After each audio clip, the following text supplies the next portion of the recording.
ናይ ሎሚ ፊልምና ዝጅምር ኣብ ሓደ ቤት ምግቢ ኮይኑ ዳንኤል ኣብ ውሽጢ ኮይኑ እናፀረገን ከሎ ሰበይቱ ምስ ሓደ ወዲ ተኣቱ። ዳንኤል ስለ ዝረኣያ እውን ፍሽኽ ኢሉ ሰላም ይብላ እሞ ንሳ ግን መልሲ ከይሃበ ስቕ እንትትብል ፓውል ድማ ሰላም ይብለክሎ ትፈልጥ እየ ዲኺ በላ። ሚካኤላ ግና ሰብኣያ ዳንኤል ምዃኑ እናረኣየት ብዝሑል ስምዒት ኣይፈልጦን ኢላ መለሰትሉ። ብድሕረዚ እውን ፓውል ወንበር ስሒቡ ኮፍ የብላ እሞ ዳንኤል እውን ናብቲ ኮፍ ዝበሉሉ ኸይዱ ከመይ ውዒልኩም ምስ በሎም ፓውል እውን ከመይ ውዒልካ ኢሉ ሰላምታ ኣቕረበሉ። ዳንኤል ቀፂሉ ናብ ሚካኤላ ገልጽ ብምባል ሰላም ፍቕረ ኢሉ ዘረባ ክጅምር ምስ በለ ሚካኤላ ተቋርጾ እሞ ብቁጣዕ እውን እቲ ናይ ምግቢ ዝርዝር ኣምጻኢልና በለቶ። ዳንኤል እውን ብምድንጋር ዝተፈጠረ ፀገም ኣሎ ድዩ ይብላ እሞ ንሳ ድማ ዋላ ሓደ ፀገም የለን ጥራሕ ኣምጻኢልና ምስ ትብሎ ዳንኤል እውን ብሕርቃን ሕራይ ኢልዋ ይኸይድ። ብምቕጻል እውን ፓውል እንታይ ኮይኑ ኢሉ እንተሓታ ንሳ ድማ ምንም ከም ዘይተረዳእኒ ምምሳል እንታይ ኢላ ትምልሰሉ እሞ ፓውል ግና ብጥርጣረ እቲ መስተኣናገዲ ብታሕቲ ናይ ተኣዘዘክን በላ። ሚካኤላ ድማ ኣየስተውዓልካሉ እንትብሎ እሞ ኣብ መንጎዙ እውን ንፓውል ቴሌፎን ስለተደወሎ የቕሬታ ኢልዋ ተስዩ ይኸይድ። ብድሕሪ እዚ ዳንኤል ነቲ ናይ ምግቢ ዝርዝር ሒዙ ብምምጻእ ብቁጣዕን ብሕርቃንን ሚካኤላ እንታይ ትኾኑ ከም ዘለኺ ክትነግርኒ ትኽእሉ ዶ ኢሉ እንተሓታ ንሳ ድማ ይህ እንታይ ኮንካ ትብሎ እሞ ንሱ ኸኣ ስለምንታይ ኸ ከም ዘይትፈልጥኒ ተምስሊ ዘለኺ በላ። ሚካኤላ ድማ ብቁጣዕ እንታይ ዳ ተጸቢኻ ንሓላፍየ በዓል ገዛይ መስተኣናገዲ ምዃኑ ድየ ክነግሮ ትብሎ እሞ ንሱ ኸኣ እወ ብምባል ምንም ዝሕፍር ነገር ከም ዘይኮነን ፀገም ከም ዘይብሉን ዋላ እኳ ተነገራ ንሳ ግና ፀገም ኣለዎ ብምባል እቶም ሓለፍቲ ዕብይ ስራሕ ንኽህቡና ነዞም ነገራት ከም ዝዕዘቡና ነገረት ከተረድኦ ትፍትን። ዳንኤል ግና ብቕንኢ ስለምንታይ ዳ ምስኡ ክትበልዕ መፂኺ ይብላ እሞ ንሳ ኸኣ ንሱ እዩ ዓዲሙኒ እዚ እውን ዋላ ሓደ ፀገም ከም ዘይብሉ እንትትነግሮ ንሱ እውን ተቐቢሉ ስለዚ ኣነ እውን ጽባሕ ምስ ሓላፊተይ ክበልዕ ይኽእል እየ በላ። ንሳ ድማ ኣይትቕናዕ ብምባል እዚ ዝገብሮ ዘለኹ ንስራሕ ኢለ ጥራይ እዩ ትብሎ እሞ ዳንኤል ከዓ ስራሕኺ ካብ ንበዓል ገዛ ክሰላም ምባል ይበልፅ ዲ ኮይኑ ምስ በላ ንሳ ድማ ብሕርቃን በጃኻ ዘረባኻ ግደፎ ብዛዕባ እዚ ኣብ ገዛ ክንዘራረብ ኢና ኢላ ንዘረቡ ተዓፅቦ። ኣብ ከምዝን ከለው እውን ፓውል ይመፅእ እሞ ንሚካኤላ ኢዳ እናሓዘ እንታይ ክትበልዕ ኢሉ እንተሓታ ነዚ ዝተዓዘበ ዳንኤል ከዓ ብስምባደ ኣፍጢጡ ክሪኦም ጀመረ። ብድሕሪ እዚ ንሳ እውን ኢዳ ስሒባ እንታይ ክትበልዕ ከም ትደሊ ንዳንኤል እንትትነግሮ ፓውል ድማ እንታይ ከም ንበልዕ ምስ ወሰና እንፅዋዓካ ኢና ኢሉ ንኽኸደሎም ብኢዱ ይሕብረሉ። ዳንኤል እውን ሕራይ ኢሉ እንትኸደሎም ፓውል ቀፂሉ ንዕድመይ ስለተቐበልኺ የቐኒየለይ ይብላ እሞ ንሳ ድማ ንስኻ እውን ስለ ዝዓድምካኒ የቐኒየለይ በለቶ። ቀፂላ እውን ንምንታይ ከምዚ ጌርካ ትጥምተኒ ኣለኻ ትብሎ እሞ ንሱ ድማ ለዋህን ጽብቕትን ኢኻ ትመስልን ትብላ ንሳ እውን የቐኒየለይ ሓላፊ በለቶ። ፓውል ግና ደስ ስለ ዘይበሎ ሓላፊ ዲኺ ዝበልክኒ ይብላ እሞ ንሳ ኸኣ እወ ጌጋ ኣለዎ ዲ ምስ ትብሎ እውን ከምኡ ክትብሎ ከላ ዝኣረገ ኮይኑ ከም ዝስምዖን ፓውል ኢላ ክትፅውዖ ከም ትኽእልን ይሕብረላ። ንሳ እውን ሕራይ ፓውል ትብሎ እሞ ቀፂሉ ድማ ምስ ከማኺ ዝበለት ጓል ምሳሕ ብምብልዐይ ዕድለኛ እየን ትብላ ንሳ እውን ፍሽኽ ብምባል ከምይ ትበለኒ ክኾርአልካ ይኽእል እየ እናበለት ብፍሽኽታ መለሰትሉ።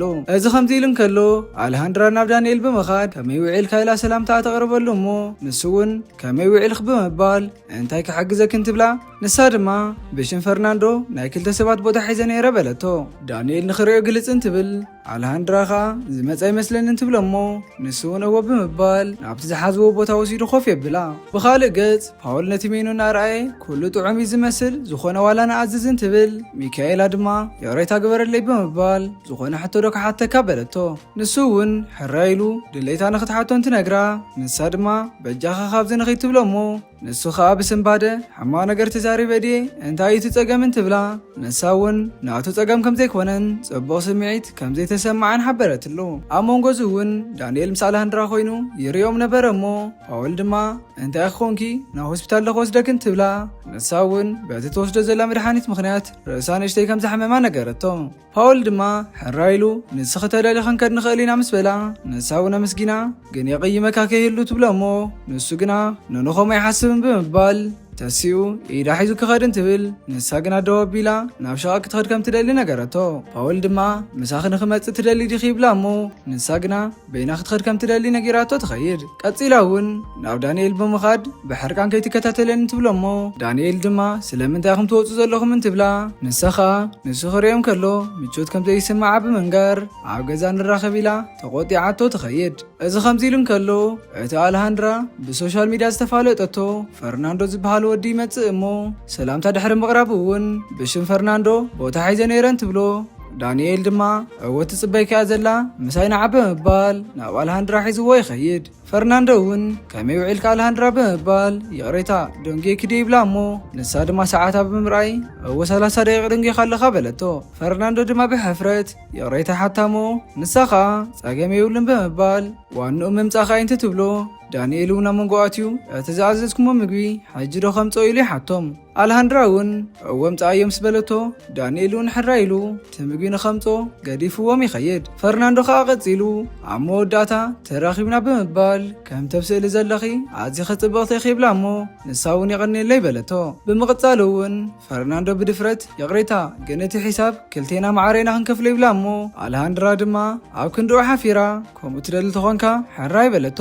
ንሱ እውን እወ ብምባል ከምኡ ከም ዝደሊ ብምንጋር ንናይ ባዕሉ ዝኸውን ጥራይ ሒዙ ከም ዝመፀን ትሕብረላ። ንሳ ድማ ደሓን ብዛዕባ ዘይትጨነቕ በለቶ። ኣብ መንጎዝ እውን ሃንደበት ሓደ ሰራቐ ገጹ ተሸፊኑ ብድሕሪት ፈርናንዶ ይመጽእ እሞ ዘለኩም ኩሉ ሃብኒ ኢሉ ከፈራርሖ ምንትጅምር ድማ ፈርናንዶ ብስምባደ ዋላ ሓደ የብለይን በጃኻ ክብሎ ጀመረ። እቲ ሰራቒ ግና ኣይትሕረቑኒ ዘለኩም ዋላ ቴሌፎንኩም ሃቡኒ እናበለ ምፍርርሑ ይቕጽል። ፈርናንዶ ኸ ኣነ የብለይን ንሳ ግን ሞባይላን ገንዘባን ኣብ ቦርሳ ኣለካ ናታ ውሰዶ ይብሎ እሞ ተሰራቀ እውን ዓዊሉ ንአልሃንድራ ሃብ ሞባይል ክናበለን ተፈራርሓ ንሳ እውን ፈሪሓ እታ ሞባይላ ትህቦ። እቲ ስሱዕ ሰራቂ ግን እቲ ቦርሳ እውን ሃብን ትብላ። አልሃንድራ ግና ሞባይለይ ክሂበካ ዝኣኽለካ ወሲድካ ኢኻ ትብሎ እሞ ፈርናንዶ ግና ብፍርሒ በጃኻ እቲ ቦርሳ እውን ሃብዮ በላ። አልሃንድራ ድማ ዋላ ሓደ የብለይን ኢላ እንትትዛረብ ፈርናንዶ ድማ ንሓንቲ ቦርሳ ኢልኪ ንዓይና ኣብ ሓደጋ ክትእትውኒ ዘለኺ ይብላ እሞ ኣብ መንጎ እዚ ድማ ሃንደበት ዳንኤል ብድሕሪት ብምምፃእ ነቲ ሌባ ወቂዑ የውድቆ። ካብዚ ውፃእ ብምባል እውን እናወቕዐ ነቲ ሌባ ይባረሮ። ቀፂሉ እውን ንአልሃንድራ ደሓን ዲኺ ይብላ እሞ ንሳ እውን ወይላ ደሓን ምዃና ነጊራ መስገነቶ። ዳንኤል እውን ቀፂሉ ንኽትንቀቕ ነጊሩ ሞባይላ ይምልሰላ እሞ ፈርናንዶ ድማ ዋላ ሓደ ስለ ዘይኮና ተሓጒሰ እየን ትብል። ንሳ ድማ ብሕርቃን ዕድመ ንዳንኤል ንዕኡ የቕኒየለ ይበሎ ምኽንያቱ ንስኻ ኣብቲ ግዜ ምስ ቀልብኻ ይነበርካን በለቶ። ፈርናንዶ ከዓ ከይሓነኸ ሞባይለይ ከይወስዳ ፈሪሐ ነይረ ይብል እሞ አልሃንድራ ከዓ ብሕርቃን ምሳኻ ክበልዕ ኣይደልን ብምባል ካብቲ ኮፍ ዝበለትሉ ብምትሳእ ንዳንኤል እውን ነዛ መዓልቲ እዚኣ ኣይክርስዓኒ ኢላ ገንዘብ እንትትህቦ ንሱ ግና ደሓን ኣገዳሲ ኣይኮነን በላ። ንሳ ቀፂላ በጃኻ ተቐበለን እንትትብሎ ንሱ እውን የቐነየለ ኢሉ ምስ ተቐበላ ፈርናንዶ ድማ ንአልሃንድራ እንተ ኸድኪ ኣብቲ ሶሻል ሚድያ ስምኪ ኸጸልመኪ ይብላ እሞ ንሳኻ ኣነ እውን ከምኡ ክገብር ኢላ ገዲፋቶ ተኸይድ። ፈርናንዶ እውን ኣዋልድ ንምርዳእ ኣጸጋሚ እዩ ኢሉ ናጉረምረመ ይኸይድ እሞ ብድሕሪ እዚ ዳንኤል ድማ እቲ ሌባ ዘውደቆ ፌክ ሽጉጥ ኣልዒሉ ድሕሪ ምርኣዩ ፌክ ምዃኑ ይዕዘብ እሞ ቀፂሉ እውን እቲ አልሃንድራ ዘውደቆ ተዋልየ ተልዒሉ ብምርኣይ ብቁልጡፍ ናብ ደገ ይኸይድ። ድሕሪ ሒደት ሰዓታት ፓውልን ሚካኤላን ናብ ቢሮ ይኸዱ እሞ ፓውል ቀፂሉ ሓቂ ክትነግረኒ ኣለክ ብምባል ኣብቲ ቤት ምግቢ ብዛዕባ ዝተፈጠረ ነገር ይሓታ። ሚካኤላ ድማ ጽቡቕ ስለ ዘይተሰማዓኒ ጥራይ ትብሎ እሞ ንሱ ኸኣ ምስ በዓል ገዛኺ ጸገም ኣሎ ድዩ ኢሉ መሊሱ እንተሓታ ንሳ እውን እወ ብምባል ብዛዕባኡ ክዛረበ ኣይደልን በለቶ። ፓውል ድማ ምናልባት ክሓግዘኪ ይኽእል ይብላ እሞ ንሳ ግና ኣይመስለንን ኢላ መለሰትሉ። ፓውል እውን ቀፂሉ ንስኺ ኣዝኺ ጽቡቕቲ ጓል ኢኺ ብምባል ብሰብኣያ ክትርበሽ ከም ዘይብላ ይነግራ እሞ ናይ ብሓቂ ኻዲኻ እንተትብሎ እውን እወ ኢሉ ቀዲመ እንተዝረኽበኪ ነይረ ሰበይተይ ክትኾን ነርኪ ኢኺ በላ። ንሳ ግና እዚ ጌጋ እዩ ምኽንያቱ ኣነ በዓልቲ ሓዳሪ ዋላ እኳ እንተበለቶ ንሱ ግና ኢዳ እንዳሓዘ በዓልቲ ሓዳሪ እንተዘይትኾንኸ ዕድል መሃብክኒ ዶ በላ። ንሳ ኸኣ እወ ትብሎ እሞ ፓውል ድማ ስለዚ ካብ ሕጂ ጀሚርኺ በዓልቲ ሓዳሪ ምዃን ክርስዕ እሞ ሓድሽ ታሪኽ ንጀምር ኢሉ ከንፈራ ክስዕማ ጀመረ። ሚካኤላ ግና ንፓውል ኣቋሪፃ እዚ ጌጋ እዩ እንትትብሎ ንሱ ድማ ከምዚ ፈተኽነ ይትኸሓድ ይብላ እሞ ንሳ ድማ ኣይክሕለካን ዘለኹ ግን እዚ ትኽክል ኣይኮነን ብምባል ናብ ስራሕን እንተኸድኩ ይሓይሽ በለቶ። ፓውል ድማ ምሸት ናብ ገዛ ንኽወስዳን ንኽዘራረቡ እንተሓታ ንሳ እውን ሕራይ ክሓስበሉ እየ ኢላቶ ትኸይድ። ብድሕሪ እዚ ዳንኤል ናብ ናይ ሚካኤላ ስራሕ ምግቢ ሒዙ ይኸይድ እሞ ናብ ውሽጢ ምስ ኣተወ እውን ሚካኤላ ስለ ዝረኸበቶ ኣብዚ እንታይ ትገብር ኣለኻ በለቶ። ንሱ ድማ እዚ ንኽትበልዕ ኢለ እየ ምፅኤልኺ ይብላ እሞ ንሳ ግና ኣብ ገዛ ክንዘራረብ ኢና ምሽለካ እንታይ ትገብር መፂኻ በለቶ። ዳንኤል ከዓ ኣብኡ ከለኹ ካብ ቀደምና ክንዛወር ሓሲበ መፅን ትብላ። ንሳ ግና ብዙሕ ስራሕ ኣለኒ ብምባል ሓሳቡ ከም ዘይተቐበሎ ትነግሮሞ። ዳንኤል ድማ ስለምንታይ ትርበፅ ኣለኺ ኢሉ ሓላፊኺ ሰብኣይ ክመስተኣናገድ ምዃኑ ከይፈልጥ ዲኸ ደሊኺ ኢሉ ይሓታ። ንሳ ድማ ብሕርቃን ጀሚርካ ከዓ ትብሎሞ። ንሱ እውን ሓሪቑ ኣነ ፀገም ኮይኑ ከይፈልጥን ብምባል ናብ ገዛ ከም ዝኸይድ ነጊሩ ገዲፍዋ ይኸይድ። ብድሕሪ እዚ እውን ፓውል ናብኣ ብምምፃእ ካብ ፀሓክ ዶ ይብላ እሞ ንሳ እውን ሕራ ኢላ ግን እዚ ሓሳበይ ቀይረ ኣለኹ ማለት ኣይኮነን እንት ትብሎ። ንሱ እውን ድሓን ብዛዕባ ይትጨነቕ ኢሉ ብሓደ ይኸዱ። ብኻልእ ገጽ ዳንኤል በይኑ እንዳኸደን ከሎ እቲ ኣብቲ ቤት ምግቢ ዝረኸቦ ናይ ኣልሃንድራ ዋሌት ትዝ ይብሎሞ። ኣውፅኡ እንትሪኦ እውን ንሳ ትነብረሉ ኣድራሻ ስለ ዝረኸበ ንብረታ ክምልሰላ ኣለኒ ኢሉ ናብ ናይ ኣልሃንድራ ገዛ ይኸይድ። ነቲ ኣድራሻ ኣብቲ ወረቐት እናረኣየ እቲ ገዛ ስለ ዝፈለጦ ቀሪቡ የንኳሕኩሕ እሞ ኣልሃንድራ እውን ከፊታ ሰላም ታቕረበትሉ። ንሱ እውን ከመይ ውዒልኺ ይብላ እሞ ኣልሃንድራ ኸ ንስኻ እቲ መስተኣናገዲ ዲኻ በለቶ። እወን ትብላ ድማ ኣብዚ ከም ዝነብር ብኸመይ ፈሊጥካ ኢላ ተሓቶ። ንሱ ድማ ካብ ጅቡኡ ነቲ ዋሌት ብምውፃእ ነዚ ኣብቲ ቤት ምግቢ ረሲዕኽዮ ኸድኪ ኣድራሻኺ እውን ካብዚ የረኺበየ ይብላ እሞ ንሳ እውን ፍሽኽ ኢላ የቐኒየለይ በለቶ። ዳንኤል እውን ጻገም የብሉን ብምባል ደጊሙ ስለ ዝረኸባ ደስ ከም ዝበሎ ነጊሩ ክኸይድ እንትብል ኣልሃንድራ ግና ፀዊዓ ናብ ገዛ ንኽኣቱን ዝኾነ ነገር ንኽሰትን ዓደመቶ። ንሱ እውን ተገሪሙ ንዓይ ዲኺ ምስ በላ ንሳ እውን እወ ብምባል ኣብ ገዛ ዋላ ሓደ ሰብ ከም ዘየለን እቲ ሎሙዓንቲ ዝነበራ ቆፀራ ንኽትርስዕ እውን ክትሕግዘኒ ኢኻ በለቶ። ዳንኤል እውን ሕራ ኢሉ ንውሽጢ ኣትሞ ነቲ ገዛ ተገሪሙ እናረኣየ እውን ኣዝዩ ደስ ዝብል ገዛ ከም ዘለዋ ይሕብረላ። ብምቕፃል እውን ብዛዕባቲ ኣብቲ ቤት ምግቢ ዝተፈጠረ ነገር እንተሓታ ኣልሃንድራ ድማ ሎሙዓንቲ ኣብ ሂወተይ እቲ ዝዓበየ ጌጋ የፈፂመ ብምባል ብሶሻል ሚድያ ዝተፋለጥኮ ሰብኣይ እዩ መዓልተ የበላሽለይ በለቶ። ንሱ እውን ፍሽኽ ኢሉ ከምቲ ንዓይሎም ዘጋጠመኒ ይብላ እሞ እንታይ ከም ዘጋጠሞ እንትተሓቶ እውን በዓልቲ ገዛይ መስተኣናገዲ ስለ ዝኾንኩ ብኣይ ተሓፍር እያ በላ። ኣልሃንድራ ድማ መስተኣናገዲ ምዃን ሕማቕ ኣይኮነን ኢላ ኣነ እንተዝኸውን ነይረ መስተኣናገዲ ላይ መናዓክወ ምስ በለቶ። ንሱ እውን ፍሽኽ ብምባል ንረይቶኸ የቕኒለይ ግን ከዓ ኣይተሓስቡ ይብላ እሞ ኣልሃንድራ ድማ ከምዘይሓሰበትን ናይ ብሓቂ ከም ተዛረበትን ሓበረትሉ። ንሱ ድማ ቀፂሉ ንሕቶ የቕሬታ ብምባል ስለምንታይ ኣብ ሶሻል ሚድያ ሰብኣይ ከም ትደሊ ሓታ እሞ ንሳኻ ኩሎም ትረኽቦ መወዳት ብዛዕባ ገንዘብ ጥራይ ስለ ዝዛረቡ ስለ ዝሰልቸውዋን ንገንዘብ ኢሎም ዝቐርቡ ኣወዳት እውን ከምዘይ ትደሊ ሓበረትሉ። ንሱ ድማ ቀፂሉ ተንስኽ ትደልዮ ሰብኣይ ዳ ከመይ ዝበለይን ትብላ። ንሳ ድማ ቀዳማይ ነገር ሰራቕ መሓዝ ዝኽእልን ቅኑዕ ልቢ ዘለዎን ምስ በለቶ። ንሱ እውን ፍሽኽ ኢሉ ጽቡቕ ተዛራቢት ኢኺ ይብላ። ኣልሃንድራ ቀፂላ እንታይ ክሰቲ ከም ዝደሊ ተሓቶ እሞ ንሱ ግና ዋላ ሓደ ብምባል ክኸይድ ከም ዘለዎን ትነግራ።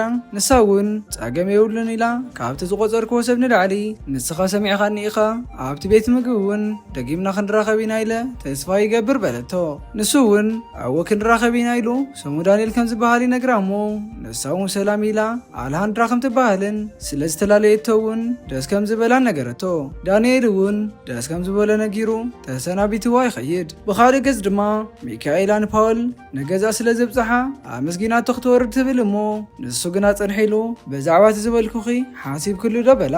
ንሳ ድማ ከም ኣፍቃሪትካ ዲኻ ክትሕዘኒ ትደሊ ኢላ እንትትሓቶ ንሱኻ ከምኡ ኣይኮነን ኢሉ ሓቀኛ ነገር ክህልወኒ እየ ዝደሊ ብምባል ንውሳነኺ እውን ክፅበየኪ ኢሉ መለሰላ። ንሳ ድማ እቲ ዘቕረብካይ ሓሳብ ይሕርቐኒ እዩ ዘሎ ብምባል ንሓሳብ ዋላ እኳ ተነፀገቶ። ፓውል ግና ሕማቐይ ትሕሰቢ ጽቡቕ ነገር እየ ዝደሊ ምስ በላ ንሳ እውን ሕራ ኢላ ግን እኮ ከብደና እዩ ምክንያቱ በዓልቲ ሓዳር ስለ ዝኾንኩ ንሰብኣየ ንሓንቲ ለይቲ እውን ተኾነ በይኑ ክገድፎ ይክእልን በለቶ። ፓውል ድማ ብሕርቃን እስቲ ነገርኒ ንሱ ዘለዎ ኣነ ዘይብለይ እንታይ እዩ ይብላ እሞ ንስኻ ከምኡ ኣይኮነን ብምባል ምናልባት ንስኻ ብኩሉ ነገር ክትበልጦ ትኸውን ኢኻ ምስ በለቶ ንሱ እውን ቀሪቡ ክስዕማ ጀመረ። ኣብ መንጎዚ እውን ዳንኤል ሃንደበት ብኡ እናሓለፈን ከሎ ስለ ዝረኣዮም ንሚካኤላ ብሕርቃን እንታይ ክትገብሪ ዘለኺ በላ። ንሳ እውን ብስንባደ ካብቲ መኪና እናወረደት ዋላ ሓደ ገበርኩን ትብል እሞ ዳንኤል ግና ክትስዕምዮ ከለኺ ብዓይነይ ኮ የርአየኪ በላ። ፓውል እውን ካብ መኪና ወሪዱ ብምምፃእ ንሚካኤላ እዚ ወዲ ትፈልጥዮ ዲኺ ኢሉ ይሓታ።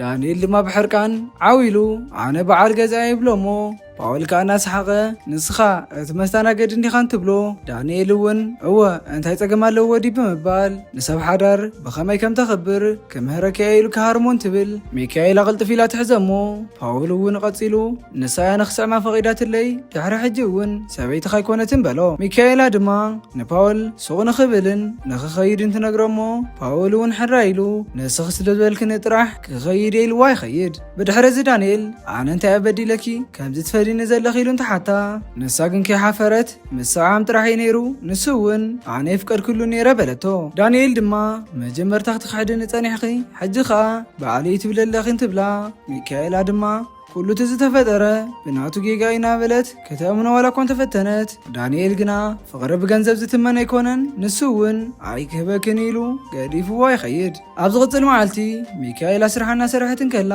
ፓውል ናብኣ ብምምፃእ ሓደ ግዜ ከዛረበ ክደ ይብላ እሞ ንሳ ግና ዋላ ሓደ ንዘራረቦ ነገር የብልናን ኢላ መለሰትሉ ፓውል ድማ ናብ ውሽጢ ኣትዩ ብሓይሊ ካብቲ ወንበረ ተሲኡ ንምንታይ ኢሉ እንተሓታ ንስኻ ምክንያቱ ትማሊ ጌጋ ኢና ጌርና በለቶ ፓውል ድማ እንድሕር ትፈትውኒ ኮንኪ ጌጋ ኣይኮነን እንትብላ ንሳ ግና ኣነ ንዓኻ መዘናግዒ ንበዓል ገዛይ እውን ብዝሓልፍ ነገር ክስእኖ ይደልን በለቶ ፓውል ድማ ብሓንቲ ምስዓም እዚ ሓቂ ምዃኑ ክትፈልጥ ይኽእል ኣገዲዱ እንትስዕማ ንሳ ግና ብሕርቃን ደፊኣ ብሓይሊ ኣብ ገጹ ፀፍዐቶ ቀፂላ እውን እዚ ክገብር ኣይክእልን ንበዓል ገዛ የፍቅሮ እየ ትብሎ እሞ ንሱ ድማ ነዚ ሓደ ዘይረብሕ መስተኣናገዲ ዲኺ ሰብኣይ የትሉ እየ ዘለኽ ምስ በላ ሚካኤላ ድማ ንስኻ ንዕወይ ትፈልጦን ኢኻ መጻእየይ እውን ምስ በዓል ገዛይ ምዃኑ ብምባል ስራሕ ከም ዘቋረፀት እውን ነጊራ ወፂኣ ገዲፋቶ ትኸይድ ብኻልእ ገጽ ዳንኤል ኣብቲ ቤት ምግቢ እናፀራረገን ከሎ ኣልሃንድራ ትመፅእ እሞ ናብቲ ዳንኤል ዘለዎ ኸይዳ እውን ኮፍ በለት ኮፍ ኢላ ሰላም ምስ በለተ እውን ሰላም ኢሉ ናይ ምግቢ ዝርዝር ንኸምፀ ክኸይድን ትብል ንሳ ግና ክበልዕ መፀኹን ብምባል ኣብ ዝሓለፈ ስለ ዝፈተኹኻ ምሳኻ ንኽዘራረብ ደሊየ መፅየ በለቶ ዳንኤል ድማ ተረዲአኪ ግን ከዓ ግዜ ኣይኮነን ይብላ እሞ ንሳ ድማ ከም ዝመስለኒ ሓዚንካ ኢኻ ዘለኻ እንታይ ተፈጢሩ ዲላ ትሓቶ ንሱ ድማ ሰበይቱ ንሓላፊያ ክትሰዕሞ ከም ዝረኣያ ይሕብረላ እሞ ንሳ እውን ሓዚና ክሓተት ኣይነበረንን ምስ በለቶ ንሱ ኸ ፀገም የብሉን ብምባል ነቲ ነገር ክርስዖን ሂወቱ ክቕፅል ከም ዝወሰነን ይነግራ ኣልሃንድራ ድማ ንዓይ ክጠልምኑ ከለው ኣነ እውን ከምኡ ነይረ ድሓን ክትኸውን ኢኻ እንትትብሎ ንሱ ድማ ብኣግራሞት ክልቴና ዝተጎዳና ሰባት ኢና ማለት ጂ በላ ኣልሃንድራ ቀፂላ ክልተ ዝተጎድኡ ሰባት እንታይ ከም ዝገብሩ ትፈልጥ ዶ እንትትብሎ ኣይፈልጥን ይብላ እሞ ኣልሃንድራ ድማ ብሓደ ይኾኑን ኣፀቢቖም ይፋለጡ በለቶ ዳንኤል ሓቂ ከለኽ እንትብላ ኣልሃንድራ እውን ንኺድዋ ክንግበር ትብሎ እሞ ይሰርሕ ከም ዘሎ ምስ ነገራ እውን ንኺድና ምልጥ በለቶ ዳንኤል እውን ብሓሳባት ተሰማሚዑ ሕራ ኢሉ ተሓቢኦም ተታሒዞም ክወፅን እንትብሉ ንሚካኤላ ይረይዋ እሞ ሚካኤላ እውን ሰላም ተቕሪባ ስራሕ ከም ዝገደፈቶ እውን ሓበረትሉ ዳንኤል ድማ ስለምንታይ ገዲፍኪ ኢሉ እንተሓታ ንሳ እውን ክስእነካ ስለ ዘይደልየ ትብሎ እሞ ንሱ ግና ብዛዕባ ዘቐዲምኪ ከተሓስብሉ ነይሩ ክበላ ሚካኤላ ድማ ተዝተፈጠረ ኩሉ ጌጋ እዩ ነይሩ ኮላትና ሰባት እውን ነጋገይና እናበለት ዋላ እኳ እንተተማሕፀነቶ ዳንኤል ግና ደጊመ ዝኣምነከ ይመስለንን ኢሉ መለሰላ ንስኻ ንዓመታት ዝፀንሐናሉ ሓዳር ብቐሊሉ ናብ ጓሓፈይ ትደርቢ ኢላ ዋላ እኳ ደጋጊማ እንተለመነቶ ንሱ ግን ባዕልኸ ክጌርክዮ ኢሉ መለሰላ ቀፂላ እውን ዓሻብካ ንዓይ በዚያ ቀይርካኒ ትብሎ እሞ ዳንኤል ድማ ንሳፍካሪተ ዘይኮነትስ መሓዛ እያ እንትብላ ሚካኤላ ግን መሓዛኻ እንትትኸውን ከምዚ ጌራ ኢድካይ መሓዘትካን በለቶ ዳንኤል ድማ ቶሎ ኢልከይ ትፍረዲ ዋላ ሓደ ጌጋ ይገበርኩን እንትብላ ሚካኤላ ድማ ኣነ እውን ሕማቕ ይገበርኩን ትብል እሞ ዳንኤል ግና ንስኸ ዝገበርክዮ ከቢድ እዩ ፈፂመ እውን የቕሬታ ይገብረልኽን ኢሉ ገዲፍዋ ተታሒዞም ይኸዱ ኣብ ደገ ምስ ወፁ እውን ኣልሃንድራ ብሓቂ የቕሬታ ክትገብረላን ርግፀኛ ዲኻ ኢላ ተሓቶ እሞ ንሱ ድማ እወ ብምባል ኣነ ንዓ እኹል ተዘይኮይነ ኣብ ደረጃ ዘሎ ሰብ ትርከብ በላ ቀፂሉ እውን ናበይ ንኺድ ይብላ እሞ ኣይፈለጥኩም ምስ በለቶ ድማ ድሓን ብሓደ ክንውስን ኢና ኢሉ ኤድኔድ ተታሒዞም ብሓደ ይኸዱ الشخورات تعذبتي نايلو ما عند حزر فيلمنا نتخسو حج زراكم ما تمثل نيرا انت فتيكم ما لايك شير مقاركم يترسعونا بالخو عبز غتل بخالي فيديو تميزناكس عن الرخب سأسنا ينعاكم دحان كني لي